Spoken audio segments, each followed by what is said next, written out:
Alright, welcome back to the Save File Scoreboard podcast. I'm your host, Gyroid Gaming, here with my co-host, Adam the Atomizer. and today we are going to be reviewing Metroid Fusion for the Game Boy Advance. Now, I don't know how much Atomizer has played this week, but I played about 5 or 6 hours maybe, because it was on my phone. Jeez. So I played a good amount of this game because I could play it from my phone on an emulator. So, Atomizer, what about you? What was your experience with this game? I didn't get to play much of it just because I was so busy this week. I got to play like a good hour, but I got a lot out of that hour, honestly. Oh, okay. So, if you want to get us started with the gameplay aspect, then you can go right ahead. Gladly. Alright, so, gameplay. Gameplay was very smooth, this one. I think it flowed very nicely. The pacing, it just feels right. It's comfortable for me. It feels like a Metroid game, you know? I thought that was going to be a bad thing, because prior to this week, I was not the biggest fan of Metroid games. I had played demos of the original Metroid, and, I had really hard difficulty getting past the first area, and I didn't know what to do. But I was actually pleasantly surprised with how this one went. There was a part where I did get stuck for a little bit when the elevators went down in the beginning. But other than that, I had a good time with it. So overall, gameplay-wise, how comfortable it felt to play, I'd give this a solid 18 out of 25. Oh yeah, it was definitely a really fun play. I really love the movements and mechanics of this game. You didn't probably collect more than the first power up, but I actually got a few power-ups. got to the ice missiles, which was, I don't know how deep it was, but it was in sector 5, I think. I finished Yeah, sector. I only played 2 sectors, the beginning and then the first sector. That's all I had time for. I finished sectors. The story goes in order of 1, 3, 2, 4, 6, 5, and there's in-game explanation as to why you don't go in order of the sectors. But I went through 5, so I played in all 6 of them. But I think I'm currently in 6 on my phone. But I earned a lot of different power-ups. There's a speed booster where you have to get a running start long enough to make your character get a speed boost that you can run through certain platforms. There's the ice missile is the most recent one I earned. That one you can freeze enemies with your missile power-up, and then you can use them as platforms. So it's an additional it's an additional type of platforming because you have to freeze them, and then before they unfreeze, you jump on their head and you gotta jump to the next place, kind of thing. And there's a bunch of other power-ups and stuff too. And I just really enjoyed the mechanics and the gameplay, so I gave it a 25 out of 25. Oh dang, perfect score. Yeah, it's the only category I gave it a perfect score, but Yeah, there are a few things I forgot to mention. you can go ahead and mention it real quick. So, I did enjoy the different power-ups. Obviously I didn't get all of them, but when I got the charge beam specifically, that's when the game felt even more fun than it already was. Because then I could beat enemies that I had a hard time beating originally. It made me feel powerful. It felt engaging, which was a great thing. Oh yeah, it definitely is interesting having the different power-ups, because once you start earning the missiles and the bombs and stuff like that, then you start having to think every combat through a tactical situation, because some enemies can only be taken out by missiles, and some can only be taken out by shooting them in a certain spot and stuff like that. And some of them you can't take out, but if you freeze them, you can jump on them. So it's I enjoyed that nuance of battle. Right. Okay, and now for originality. So I don't really know much in the ways of how regular Metroid games go, so I don't know how to judge it off of that. But my originality, I'm basing it off of like the fusion mechanic, because that's what I would assume is different about this game, because it is Metroid Fusion. I did really like the fusion mechanic. It was very interesting. Like with the ability, like you kill an enemy and then you collect their dead fusion power, and then it either heals you or it refills your missiles, or if you let it float long enough, it'll either make it into another enemy or it'll recombine into an enemy to make it a stronger enemy. And I thought that was pretty cool. Like, I don't know if you encountered that at all, but like as you get later I don't into think I ever encountered to make a stronger enemy, but like, I did get enough to see it, like recharge the same enemy multiple times. Like, are you kidding? I just killed that. yeah, I mean, it definitely makes it so your combat is different, because you have to focus on actually collecting the power-ups just in case they try to come back to life. But yeah, there was not too many enemies that did that became stronger, but there were a couple. There was like this fish that it starts as like a fish that you can shoot with a regular with your regular shot, and then if it collects another X particle, then it will transform into a bigger, a purple fish that you have to kill with missiles instead of with your regular shot. Oh. There was also a I don't know, it was like this weird blob thing that you couldn't kill, but if it collected another, like it stayed in the same spot, but if it collects another X particle, it turns into like a taller one, which it didn't do anything for me until literally like 10 minutes before I stopped playing, like yesterday or whatever day that was, the last time I played it. But like you could freeze those, like normally they hurt you, but you could freeze those platforms to run across it. So it made that one specifically made for interesting for an interesting puzzle, because you had to kill an enemy and let that thing collect the X particle, because it would fill the gap in between two platforms. So then it gave you enough running space to charge your running speed boost to break through a certain wall. And those are the types of puzzles that I really enjoyed. That's really interesting, actually. Yeah, there were some pretty interesting puzzles and stuff. But anyway, for originality, I gave it a 22 out of 25. I gotcha. Okay, so my turn. What little I know about Metroid, like the concept seems pretty original. Like, obviously with the whole fusion thing. Like, yes, it's still a Metroid game. But the fact that you end up fused with some new armor, and the constant threat of, like, well, neither of us has mentioned it yet, so I'm gonna keep it spoiler free. Oh no, we can mention So the spoilers. constant threat of you know what. What's up? No, you can mention spoilers. It doesn't matter.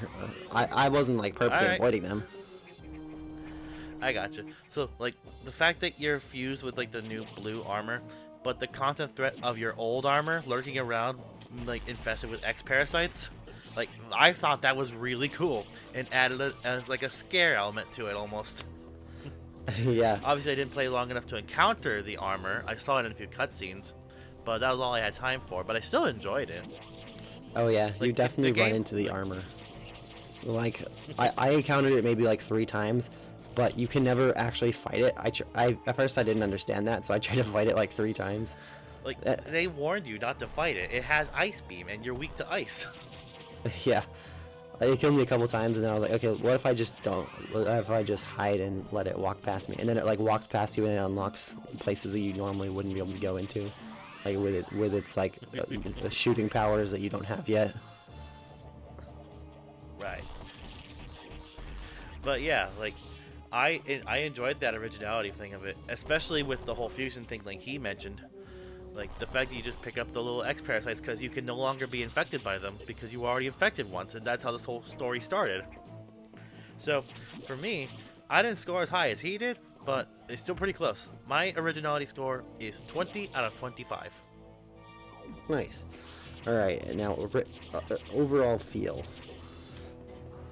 So overall feel, I guess it would just be like the environment of the game and like how fun it was to play, I guess. Well, not that's kind of gameplay as well, but overall feel like I did find it interesting that like they managed to make so many different environments within the same ship, and they had a canonical explanation for that. You only got to see the first area, but like there were a bunch of different areas. There was like a fire area, an ice area, an area with like a lot of plants and stuff, and all of those are like, I don't remember exactly how they explained it, but they're like They different. explained it as like little breeding areas that mimic Yeah, environments from certain planets. That's what I was gonna say. They had made like little biomes for breeding, kind of like be able to like breed certain like creatures, which I imagine are probably the monsters that we're fighting, but infested with X particles. But I just found the overall feel of that to be pretty cool. Like it's somehow, whilst contained within a single ship, the environments are like completely different from sector to sector. And so I gave it a 21 out of 25. I gotcha. Alright, so overall feel. Like mechanically, the game feels very straightforward. Control scheme is the same as the other Metroid games, which isn't a bad thing. Like it makes learning like easier. Because like I was able to apply my knowledge from the original Metroid game into this one. So the learning curve wasn't as steep as a newcomer would have had to do. I was able to enjoy moving my cannon around in a way that I could just like aim at stuff, and I had a decent time with it. And the soundtrack, like I enjoyed the soundtrack a lot. Like for back in the day, that had a really good soundtrack. Like there was just oftentimes I was just like idly bopping my head while I was playing. I was just like wouldn't say anything in the commentary. So I was just having a good time vibing. And like he said, like the fact they were able to fit lots of environments. Mind you, I only saw like two, like the original ship, as well as the first one, the one that mimicked the planet where we got the X parasite in the first place. Like, and they looked really good too, especially for a GBA game. Like, I was a big fan of the graphics for this one. It made it very comfortable, very clean, and very like enjoyable to play for like extended periods. So, my overall feel score is a 20 out of 25. Yeah, they definitely kind of like hit different in that Game Boy era. There are a lot of games that like somehow look really good, even though they're like for a handheld console like 20 years ago or something. I don't remember how long ago, but like I don't get how these games look so good at this point, but I definitely agree. Really, they went in. They like what's the word I'm looking for? They finally got a hand on their craft, I guess. Yeah, I mean it's definitely to do with art design. I'm not too familiar with art design, but like it's definitely the way they design the game, not just like the graphics, because obviously the graphics themselves are not super HD or anything, but just like the art direction is the reason why it looks so good. And I feel like a lot of Game Boy games had that. Okay, you want to take it away for replayability? Alrighty, so replayability. Obviously, like I mentioned, I haven't finished the game yet. I'm not even close. But that aside, I'd probably still play the game again at least once. Like just because it was. I'm at a loss for words here. Like it does a good job making it engaging for my ADHD self. Like I had a good time focusing on it while I was recording it, and like it was engaging without being challenging. Well, at least too challenging. Mind you, I had my fair share of challenges, but it didn't make me want to rage quit. I'll say that. So the fact that it makes me want to play it again and like not rage quit, I'd give replayability an 18 out of 25. Oh, nice. Yeah, I put replayability pretty high because, I mean, I just kept coming back to it. I played for a bit, and then I got hooked, honestly. I kept playing it, and, like... Well, there you go. That's damning evidence in and of itself. Yeah, I even had to redo a lot of sections because, like you probably didn't encounter very many boss battles, but there are some pretty tough boss battles in there, and I played some of them like 5 or 10 times, depending on the boss. And honestly, despite them being hard boss battles, they gave me Elden Ring-esque vibes. Like they were like Like it was fun to get super close to winning and then try again and then try again. It wasn't like frustrating in the same way that some bosses in some video games are. I actually enjoyed the challenge of playing it again and again to try to beat it. To be fair, I did make a save state right before the boss battle, the boss chamber, so it was a little easier to get back to the boss chamber. But I still played the boss battles like 5-10 times, and I wasn't. I'll admit, I did that too. I wasn't really mad at losing to the bosses too much. Yeah, I that's mean, usually a thing with you. Like, you don't like repeating stuff. Yeah, I don't like replaying things over and over again, but this game provides enough fun in the combat and in like the challenge of beating the bosses that I actually didn't mind too much. And so I gave it a 23 out of 25. Oh yeah, you scored higher all across the board than I did. Yeah, I'm pretty sure that means for me, I am in S tier, 91 out of 100. And I think you're in A tier. Smokes. This puts me at 76. Is that A tier or B tier?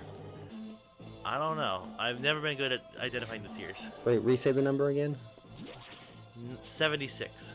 Oh, that's on the bottom of A tier. It's like the literal bottom number of A tier. I wanted to at least get it higher than Shrek 2 was. Oh yeah.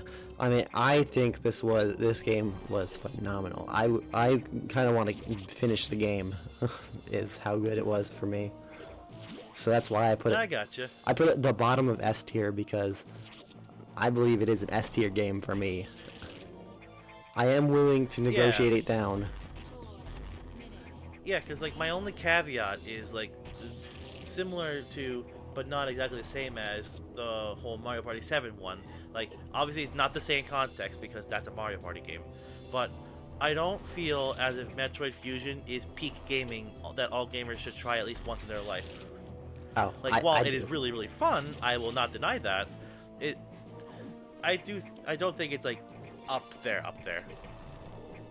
Yeah, I don't think it's as good as some of the best, but I think it's up there. I think it's an S tier game, but I would be willing to bring it down a little bit. I don't know. Yeah, I can move it up a little bit to the top of A tier, but like, I don't know if we have anything in A tier just yet. No, we have Mario Party. It's the top of A tier. Okay, so let's. I think. Address that? How about we meet in the middle, top of A tier, above Mario Party, but below S tier. Mario Party 7 is a Mario Party game. Metroid is an actual adventure game that you can get some value out of. So I'm willing to negotiate top of A tier above Mario Party. Yeah, I'm fine with that. I would love it to be S tier, and in my personal tier list, it would be S tier. But I'm completely fine with it being top of A, because like I guess but I like could. With all of our other games, especially like Star Wars, it's not our personal bias. Yeah, exactly. And I could definitely see like some people might not like it, but I mean, this game caught me off guard. Like, I picked it at random because I've never really tried a Metroid game, so I was like, oh, let's kind of go for whatever people online think is the best Metroid game. And I can see why. I can see why they think it's the best Metroid game. It is so much fun. I'll admit, I had a good time too. Like, for being a not Metroid fan, I had a good time. Like, it was engaging, it was easy to learn, and like, huh, I could get behind this. So that's how it made me feel when I was writing my scores. Yeah, I wanted it to be in S tier, so that's how my scores reflected that. But Like when I heard you score 25 out of 25 for the first one, I was like, oh boy, he thinks this game is like cream of the crop. Yeah. I mean, I've played better games, but to be honest, I'm probably going to keep playing this game after this week. I gotcha. That's how good this game is. I have made my choice. Oh yeah, let's see it. What do we got? We're gonna stick in the GBA era, but we're gonna take a little bit of a left turn here. My choice for next week is Wario Land 4 for the GBA. Wario Land 4. The only Wario Land game I've ever played is Wario Land Shake It for the Nintendo Wii. Exactly. Like, I saw it while I was looking for Fusion. I was like, huh, that can work.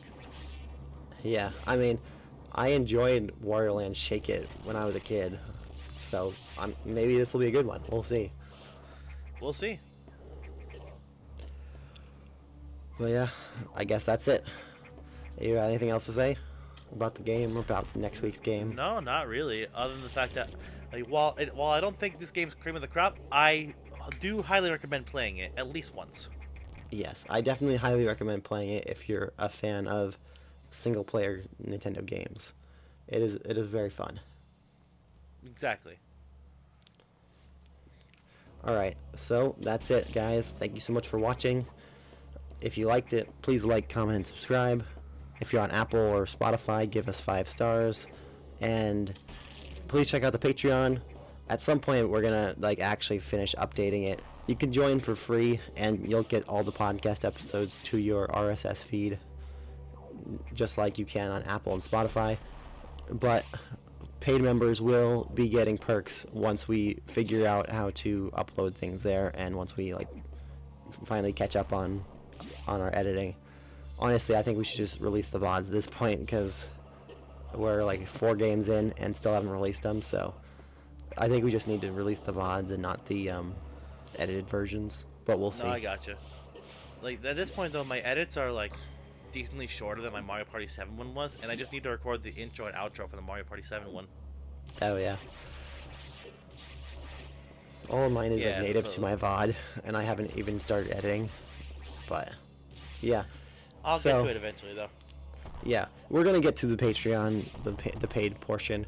So, at the moment, we don't have no perks for paid members. But if you want to support us anyway, then check us out on Patreon. You can become a supporter of the show for $5 a month, and over there, once we get it up and going, we're gonna have our gameplay and our commentary on the games that we're reviewing every week. So once we get it all up and going, we'll have us playing Mario Party 7. We'll have us playing Star Wars Jedi Academy, Jedi Survivor. We'll have us playing Shrek 2, and we'll have us playing Metroid Fusion. But with all that being said, thanks for watching, and we'll see you guys next time. Later. See ya.